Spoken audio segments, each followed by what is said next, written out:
Hello नमस्ते सबैमा हैन। फर्स्ट अफ अल चाहिँ just in for Garima Chaudhary rest in peace. ती साना नानी बोल्न पनि एकदम मोटो नै काम लिएर आउने कि हैन। रेस्ट इन पेस गरिमा चौधरी। चाँडै नै न्याय पाओस्, कडाभन्दा कडा सजाय पाओस् हैन। बोल्न पनि एकदम भइरहेछ अहिले, जताजति त्यही भइरहेछ हैन। भिडियो यो गर्दा यस्तो घटना नदोहोरियोस् हैन। म चाहिँ चेलीबेटी दिदीबहिनीहरूलाई के आग्रह गर्न चाहन्छु, आफ्नो सुरक्षा आफूले गर्नुहोस्।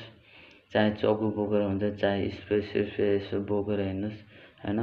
आफ्नो सुरक्षा सकेसम्म आफै गर्नुहोस्। काहीँ अलिकति के नराम्रो सङ्केत आयो भने आफै बचेर हिँड्नुहोस् हैन।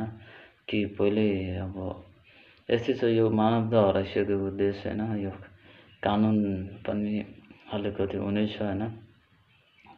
यो कलियुग हो, यो जे पनि हुन्छ, जे पनि गर्छन् हैन। तर यो कानुनमाथि चाहिँ आशा छ के गर्छ भन्ने चाहिँ हैन। तर कडाभन्दा चाहिँ कडा सजाय होस्। अब उसको मृतकको बुवालाई नि अब वार्तामा चाहिँ बोलाइसकेको छ। अब चाँडै नै छिनोस्, राम्रो होस्, चाँडै नै न्याय पाओस्, यही नै आग्रह गर्दछु। त सबै चेलीबेटीहरू आफ्नो सुरक्षा आफै गर्न सकोस्, दिदीबहिनीहरू हैन, यही आग्रह गर्दछु। जस्ट फर गरिमा चौधरी, यस्तो घटना नदोहोरियोस्। आफ्नो सुरक्षा आफै गर्नुहोस् हैन। बेलामा घर बाहिर सोचेर निक्लिनुहोस्। चाँडै यदि बाहिर निक्लिनु भएको छ भने चाँडै घर जानुहोस् हैन। मानवता हराइसकेको देश छ। अझ गाउँ सहरमा अलिक बेसी छ हैन। गाउँ टाढा कतै उसमा।